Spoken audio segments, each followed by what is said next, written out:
Bismillahirrahmanirrahim. Assalamualaikum warahmatullahi wabarakatuh. Waalaikumsalam warahmatullahi wabarakatuh. Mendengar jawabannya nampaknya masih ada yang ngantuk.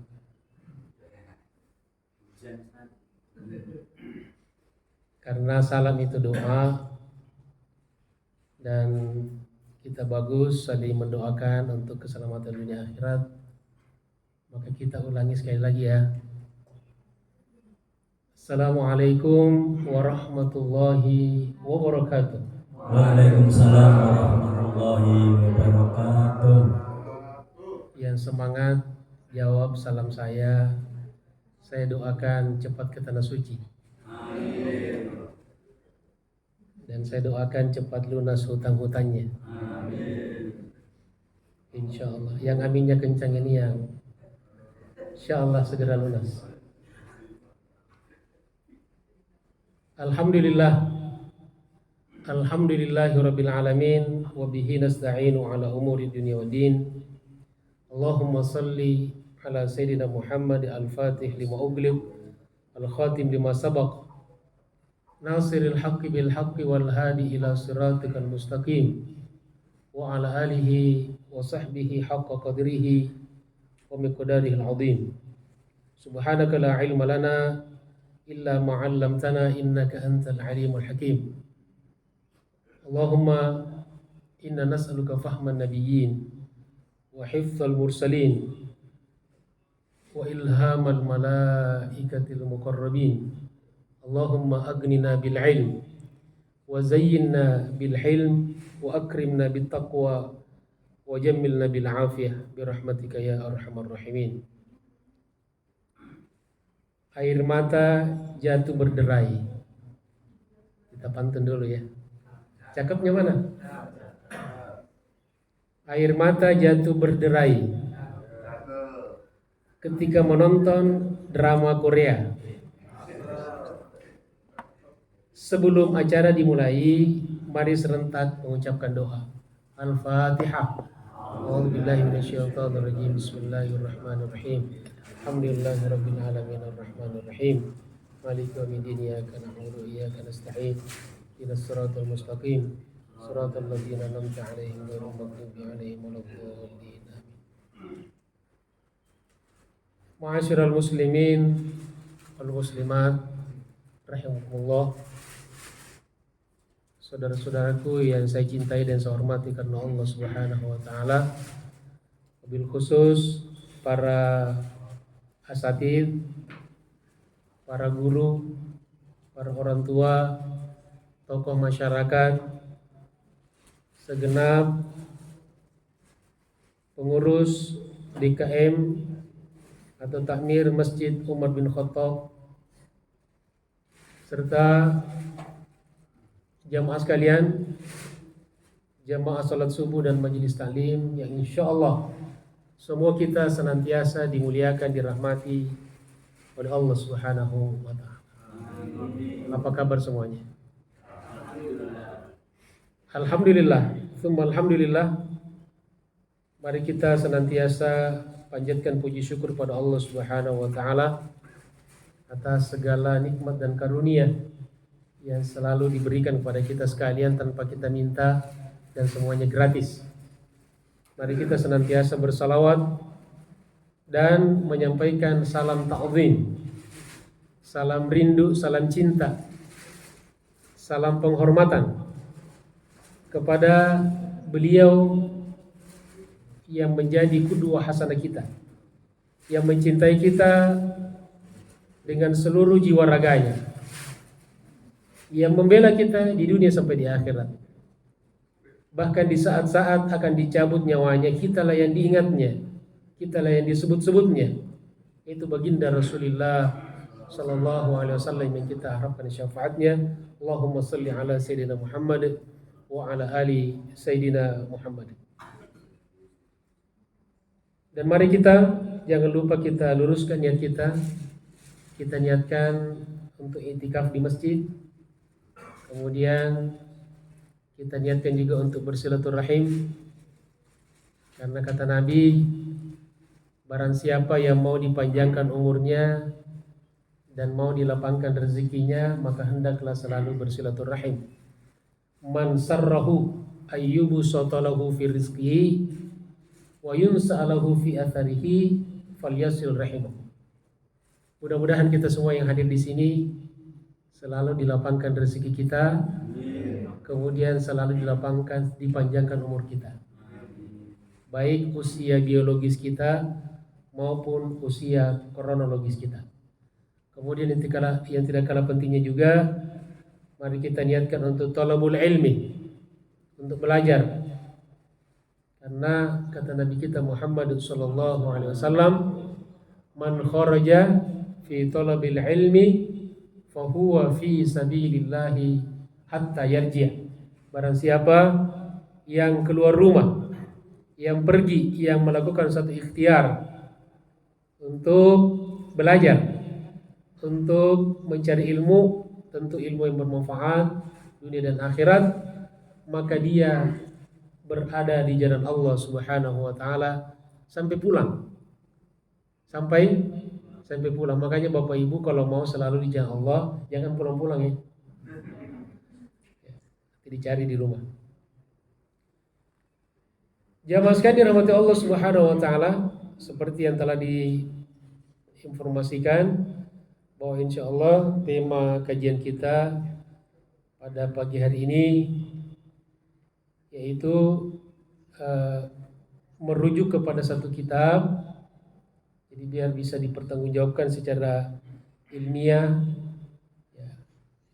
Maka kitab ini namanya kitab, sebetulnya kitab aslinya adalah Al-Munabbihat lil Isti'dad li Yaumil Ma'ad, karya ulama besar yang bernama Ibnu Hajar Al-Asqalani, wafat 852 Hijriah. Kemudian selanjutnya disyarah, diberikan penjelasan oleh seorang ulama yang juga tidak kalah hebatnya, yang qaddarallah masyaallah tabarakallah, ulama itu berasal dari Nusantara, dari Indonesia. Ini membuktikan bahwa orang Indonesia juga ini dalam bidang keulamaan juga kelas internasional. Namanya adalah Al-Imam An-Nawawi Al-Bantani Asy-Syafi'i Al-Jawi.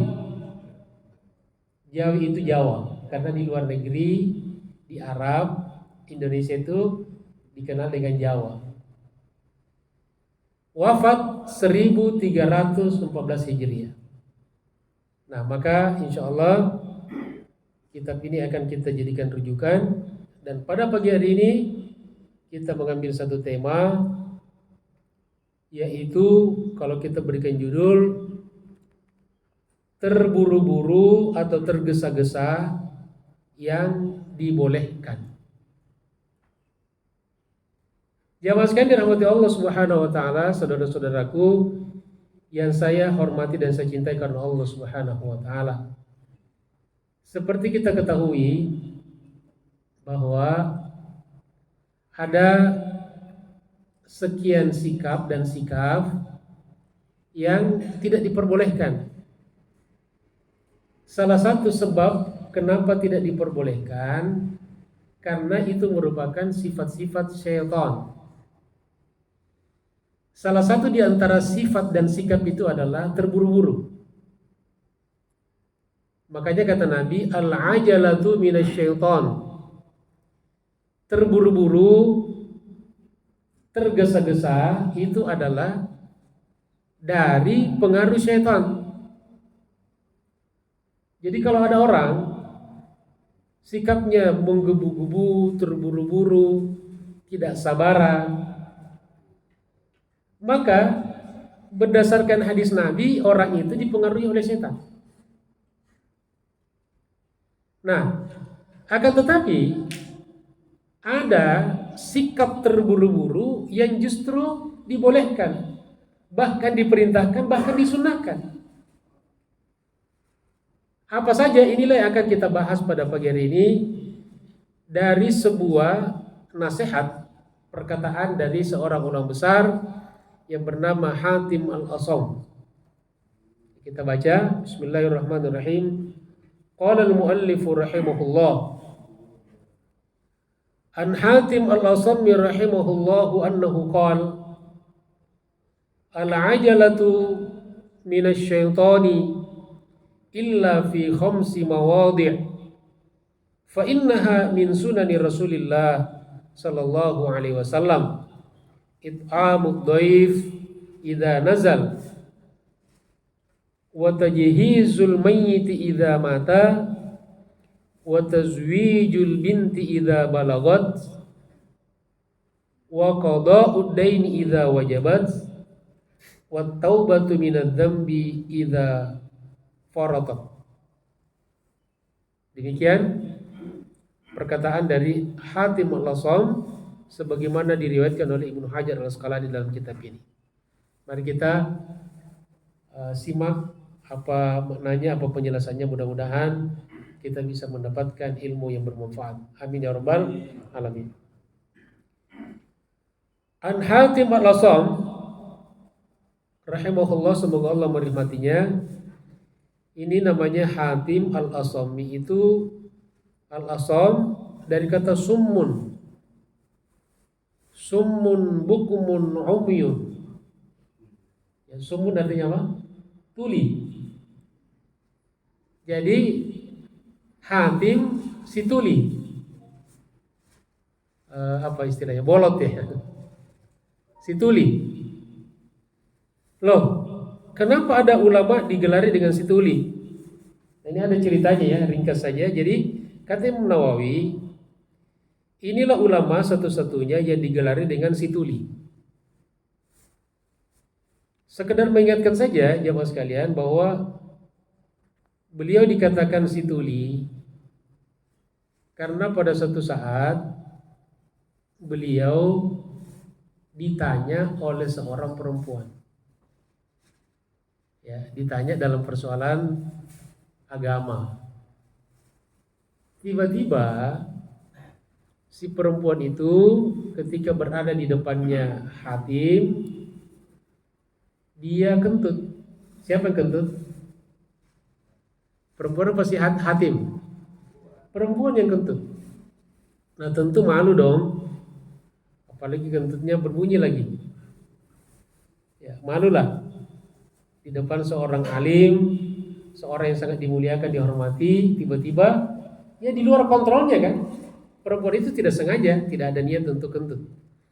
Nah, tapi ya qadarullah, di luar kemampuannya akhirnya dia kentut, berbunyi dan dia malu.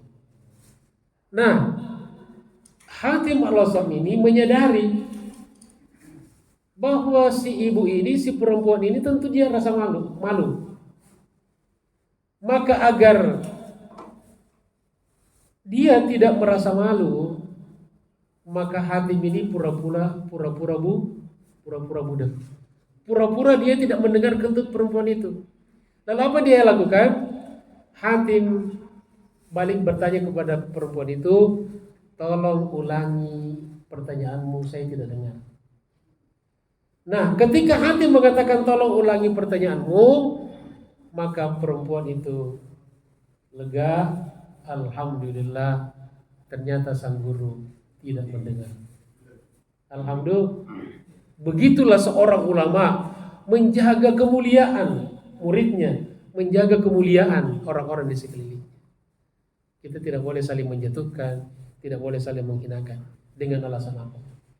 Maka sejak itulah oleh para ulama, para kawan-kawannya, dari cerita itu maka beliau kemudian digelari dengan Hatim Al-Asam, dan dia bangga dikatakan Hatim Al-Asam karena sebabnya bukan karena keburukan, tapi justru sebuah kemuliaan dilakukan semata-mata mencari ridho Allah Subhanahu wa ta'ala. Apa kata beliau Hatim Al-Asam? Al-ajalatu minasy syaitan. Terburu-buru adalah berasal dari setan. Seperti dalam hadis al-ajalatu minasyaiton. Illa kecuali fi khamsi mawadhi', di dalam 5 kondisi.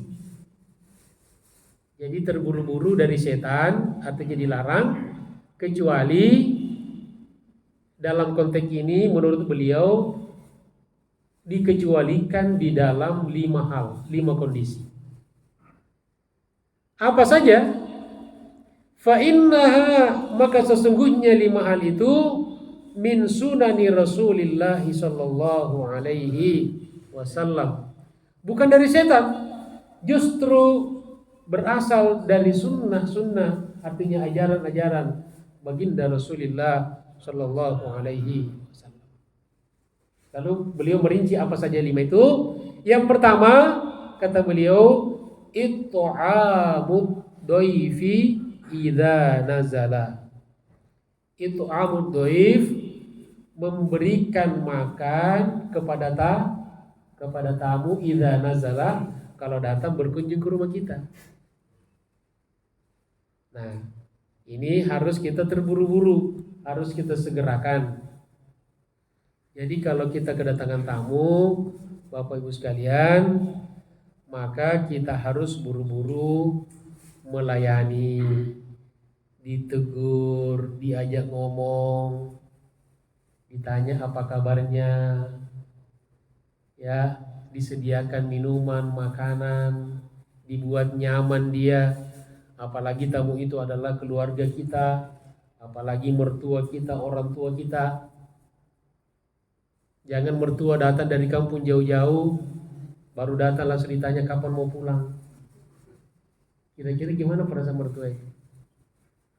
Kira-kira senang gak tamu ditanya kapan mau pulang?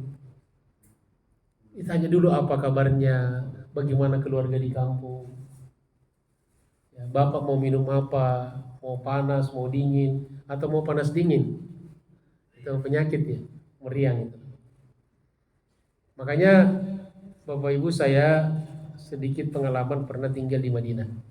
Alhamdulillah, saya kuliah di Madinah, dan saya sering silaturahim ke rumah teman-teman saya orang Arab yang asli orang Madinah.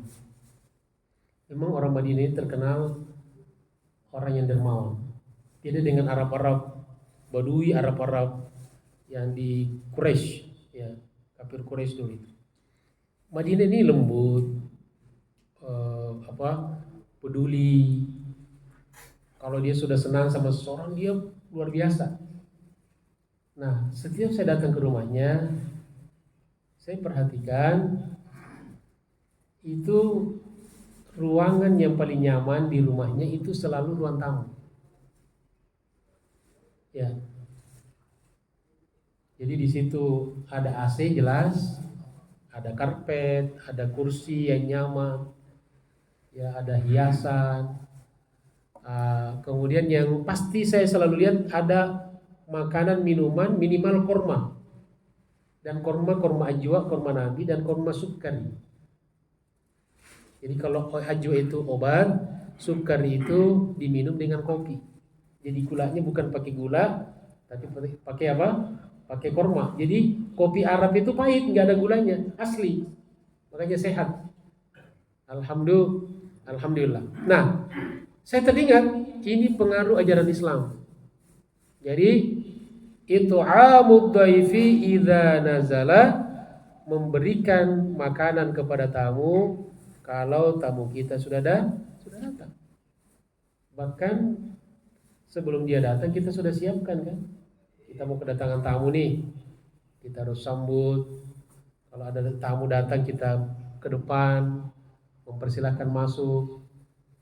Jangan teriak, masuk aja, ya, buka aja sendiri gitu kan. Itu nggak nyaman bagi tamu kita. Pulang aja sendiri, ya, diantar sampai di pintu, bahkan sampai di kendaraan. Itu semua adalah bagian daripada menghormati tamu, karena kata Nabi, man kana yu'minu billahi wal yaumil akhir falyukrim dhaifahu. Barang siapa yang beriman kepada Allah dan hari kiamat, maka hendaklah dia senantiasa memuliakan tamu.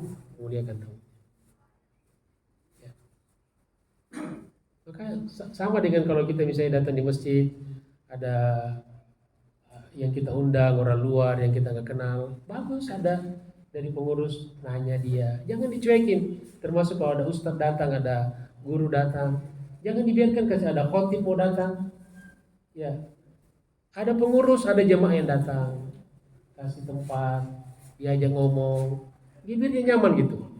Karena itu juga tamu. Jadi bukan hanya tamu di rumah, tamu kita di masjid, tamu kita di kantor dan sebagainya. Insya Allah. Kemudian Al-Imam Nawawi mengutip sebuah hadis Rasulullah sallallahu alaihi wasallam an Abi Hurairah radhiyallahu an, dari Abu Hurairah, anna Rasulullah sallallahu alaihi wasallam, sesungguhnya Rasulullah sallallahu alaihi wasallam bersabda, man at'ama akhahul muslim, barang siapa yang memberikan makanan kepada saudaranya sesama muslim, syahwatahu, makanan yang sesuai dengan seleranya. Jadi jangan juga kita kasih makanannya dia nggak suka. Tamu kita udah tahu dia anti jengkol, kita suguhin jengkol. Tapi kalau tamu kita doyan jengkol nggak apa-apa kasih. Ya. Barang siapa yang memberikan makan kepada saudaranya muslim yang sesuai dengan seleranya, artinya makanannya itu bagus, layak, halalan thayyiban, lezat, harramahullahu ta'ala 'alan nar, Allah subhanahu wa ta'ala haramkan orang itu masuk ke dalam neraka. Masya Allah. Jadi perkara ngasih makanan kepada orang lain itu perkara surga neraka itu. Jadi bukan sekedar persoalan kuliner, bukan. Ini selalu terkait dengan persoalan akhirat, persoalan keimanan kita kepada Allah Subhanahu wa taala. Kemudian wa an Abdullah bin Amr bin As. Ini hadis kedua yang dikutip oleh Imam Nawawi dari Abdullah bin Amr bin As radhiyallahu anhuma, semoga Allah meridai keduanya karena dua-duanya sahabat Rasulullah. Anna Rasulullah sallallahu alaihi wasallam qala, sesungguhnya Rasulullah sallallahu alaihi wasallam telah bersabda, man at'ama akhahu, barang siapa yang memberikan makan kepada saudaranya, minal khubuzi, dari roti. Nah, ini isinya apa ini? Alhamdulillah. Nah, ini kayaknya sudah baca duluan. Bocor rupanya materi kita. Tapi bocor baik ya. Hatta yushbi'ahu, sampai kenyang. Kenyang apa? Ya dikit lah gitu. Wa saqahu minal ma', lalu diberikan minum air. Dapat air enggak? Bocor materi kita. Alhamdulillah. Hatta yarwihi, sampai kenyang, sampai hilang rasa lapar, sampai hilang rasa hausnya. Bu'ida minan nari, dijauhkan dari neraka. Sab'ina khanadik, sab'i khanadik, 7 perjalanan sebulan. Jadi 7 perjalanan, 7 hari perjalanan manusia. Masya Allah. Jadi di akhirat ya, bukan ukuran di dunia. Pokoknya dijauhkanlah. Coba gara-gara ngasih ya makanan, minuman. Ya ini bagus nih. Setiap habis subuh ya, karena subuh ini kita lapar ya. Jadi diganjal habis sholat, sudah disirami rohani kita dapat ilmu, sudah diberikan makanan, alhamdulillah dapat silaturahim. Makanya orang-orang yang rajin sholat, rajin majelis taklim, itu wajahnya bercahaya semua. Coba lihat bawa bercahaya, terutama di bawah lampu itu kan. Alhamdulillah. Yang pertama ya, jadi tergesa-gesa yang pertama yang dibolehkan adalah memberikan makan kepada tamu. Yang kedua kata beliau, wa tajhizul mayyiti idza mata. Yang dibolehkan, yang terburu-buru yang dibolehkan adalah wa tajhizul mayyiti, yaitu di sini kata Imam Nawawi bil gusli wat takfini was salati alaihi wad dafni. Segera menyelenggarakan mayit. Jadi ada mayit tasydid, ada mayit. Ada yang tahu bedanya enggak? Kita sering dengar ya, ada mayit dengan tasydid. Dalam bahasa Arab ada bedanya. Mayit pakai tasydid, yang satunya mayit tidak pakai tasydid. Apa bedanya? Ya, nanti dicari ya, PR. Tapi bocoran saja ya, biar nanti pusing gitu kan, nyari apa gitu. Jadi kalau mayit yang sudah meninggal, sudah jenazah. Kalau mayit bisa untuk orang yang masih hidup. Ya, makanya kata Allah, innaka mayyitun wa innahum lamayitun, itu bahwa kamu akan meninggal wahai Rasulullah. Tapi ada, kalau orang tidak sholat, maka kata Nabi, fakabbir alaihi arba'an, maka takbirlah atasnya 4, dia sholat jenazah, fa innahu mayyit, karena dia sudah seperti orang meninggal. Jadi ada orang yang masih hidup tapi dicap seperti orang meninggal. Ya. Itu namanya mayit. Tapi kalau sudah jadi jenazah namanya mayit. Maka segera diselenggarakan jenazahnya dengan bil gusli, dimandikan, wat takfini, dikafani, was salati alaihi, disolatkan, wa dafni, dan dikebumikan, dikuburkan. Itu 4 kewajiban yang segera diselenggarakan terhadap orang yang sudah meninggal. Sisanya didoakan, diapain, itu hanyalah tambahan-tambahan yang lainnya. Idza mata, apabila dia sudah meninggal, kata Imam Nawawi, yaqinan, sudah dipastikan sudah mati. Jangan orang pingsan. Oh, ini ada perintahnya buru-buru nih. Ya subuhnya pingsan, langsung dimandikan, langsung dikafani. Ya. Jadi orang yang sudah meninggal dan sudah yakin. Kalau kita apa biasanya tuh Pak, untuk memastikan seorang sudah wafat atau tidak? Dokter ya. Dokter dibawa ke rumah sakit atau ada dokter yang memastikan bahwa dia sudah meninggal secara medis.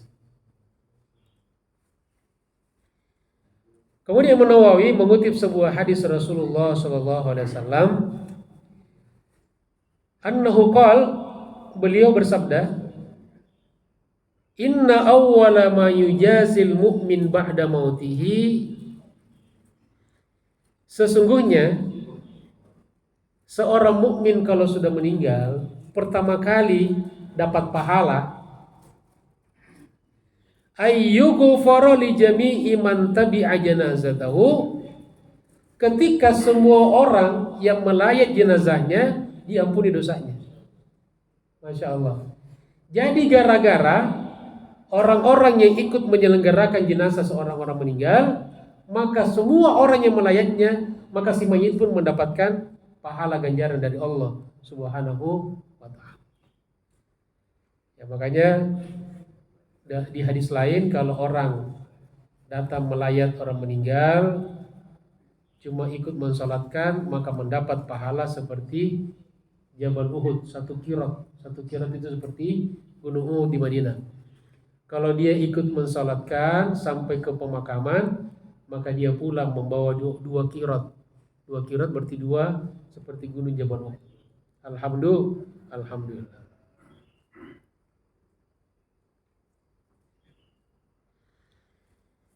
Jamaah sekalian dirahmati Allah Subhanahu wa ta'ala. Kemudian satu lagi hadis dari Imam Nawawi, diriwayatkan dari Imam Nawawi dari Rasulullah sallallahu alaihi wasallam, annahu qala, sesungguhnya Nabi kita Muhammad sallallahu alaihi wasallam telah bersabda, idza matar rajulu, apabila seseorang meninggal dunia. Min ahlil jannah, yang orang itu insya Allah calon penghuni surga. Istahyallahu azza wa jalla, Allah malu ayyu'adziba, untuk mengazab, menyiksa, man hamalahu, orang yang menggotong jenazahnya. Masya Allah. Makanya jangan heran Bapak Ibu sekalian, kenapa kalau ada orang meninggal itu ulama, orang soleh, pejuang Islam, kalau meninggal itu orang-orang pada berebut pengen memegang keranda jenazahnya. Kenapa? Ini hadisnya.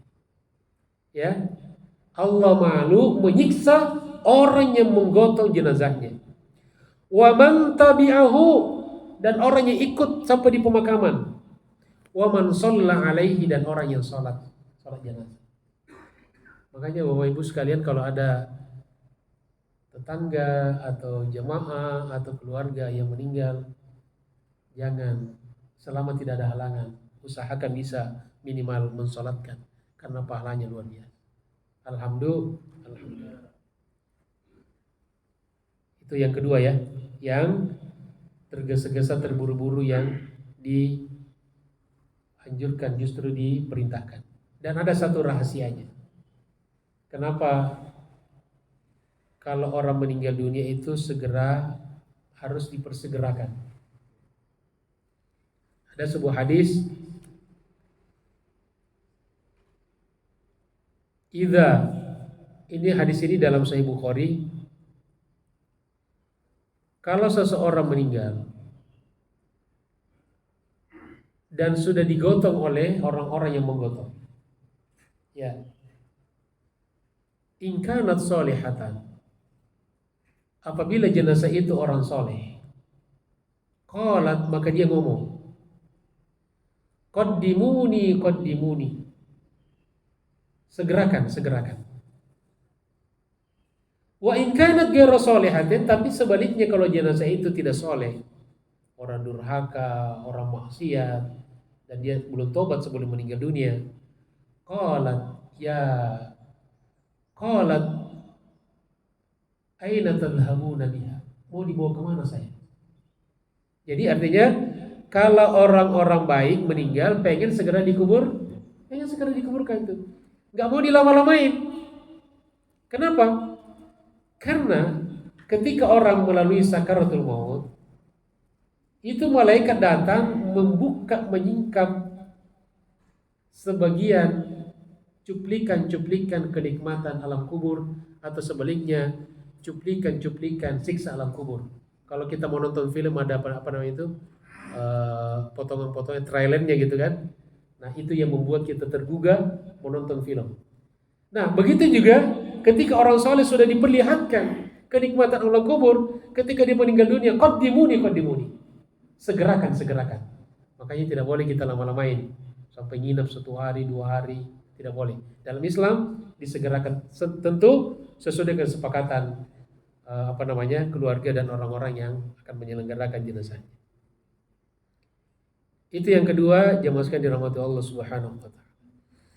Kemudian tergesa-gesa yang ketiga, yang dibolehkan bahkan sunnah Rasulullah sallallahu alaihi wasallam, adalah wa tazwijul binti idza balagat, menikahkan anak gadis, anak perawan, anak perempuan, idza balagat, kalau sudah mencapai umur yang layak. Di sini balik nih. Kalau balik artinya balik secara usia. Tapi kata ulama di sini balik artinya sampai pada umur di mana dia layak untuk menikah. An Aisyah radhiyallahu anha, dari Aisyah semoga Allah meridhoinya, anna Rasulullah sallallahu alaihi wasallam, sesungguhnya Rasulullah sallallahu alaihi wasallam qala, telah bersabda, man zawwaja bintan, barang siapa yang menikahkan seorang anak perempuan,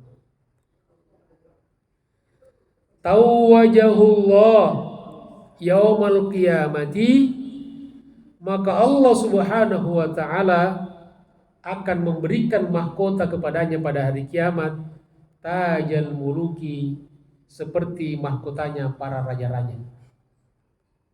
Ya, nanti Bapak Ibu di akhirat itu ada Bapak Ibu yang dipasangkan mahkota kerajaan.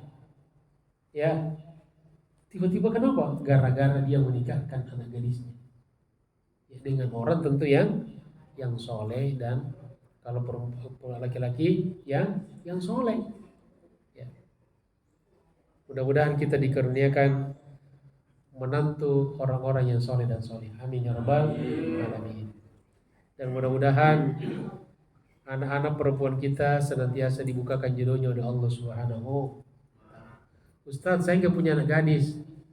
Ya, anak laki-laki nggak apa. Ustaz, saya nggak punya anak gadis. Kalau masih muda, ayo bikin lagi. Insya Allah.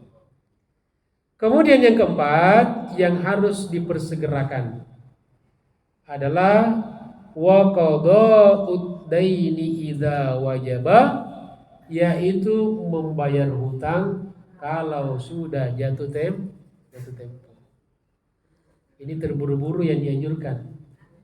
Bayar hutangnya, tidak boleh kata Nabi. Al-ajalatu minasyaitan, terburu-buru dari setan. Ini dikecualikan kalau hutang. Jadi jangan pura-pura lupa.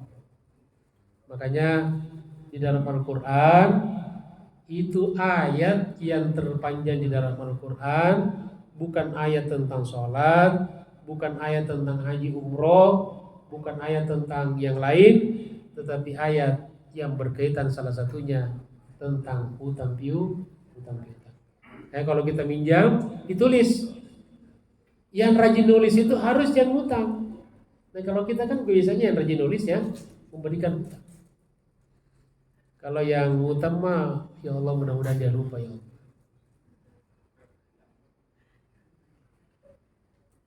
Jadi segera dilunasi apabila sudah jatuh tempo.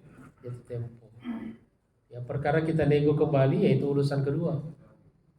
Pak, saya belum punya hutang, belum punya duit, bisa ditangguhkan lagi, boleh, sepakatan, ya enggak apa-apa. Kemudian yang kelima yang terakhir yang harus disegerakan adalah wat taubatu minadz-dzambi idza farata, bertaubat dari dosa ketika seseorang tergelincir melakukan dosa dan kemaksiatan. Ini tidak boleh ditunda-tunda, disegerakan.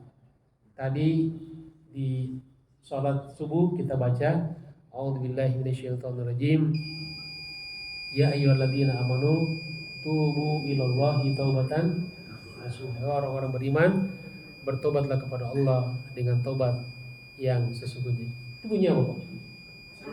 Suruk ya. Alhamdulillah pas selesai juga ya. Mudah-mudahan Allah terima taubat kita ya. Ini peringatan kita disuruh bertobat ya. Dan satu terakhir Bapak Ibu sekalian, jadi luar biasanya taubat itu, kalau orang bertobat ada dosa, maka seluruh dosanya ya langsung diganti dan dikonversi dengan amal pahala. Ya, jadi kalau orang punya dosa 100, lalu dia bertobat kepada Allah Subhanahu wa taala dan tobatnya diterima, maka otomatis 100 dosanya diganti, dikonversi dengan pahala akhirat. Nah disinilah makanya kita tidak boleh itu merendahkan, menghina orang. Itu orang banyak maksiat, itu orang banyak dosa ya. Karena kita nggak tahu suatu ketika dia bertobat, dia sadar, dia tobat kepada Allah Subhanahu wa taala, diterima tobatnya, maka bisa jadi pahalanya melebihi daripada pahala kita. Kita yang merasa beramal soleh, menghina orang bisa dikurangi, dihilangkan amal kebaikan kita oleh Allah Subhanahu wa taala. Mudah-mudahan menjadi ilmu yang bermanfaat. Terima kasih atas segala perhatiannya. Mohon maaf atas segala kekurangannya. Billahi taufiq wal hidayah. Wassalamualaikum warahmatullahi wabarakatuh. Waalaikumsalam warahmatullahi wabarakatuh.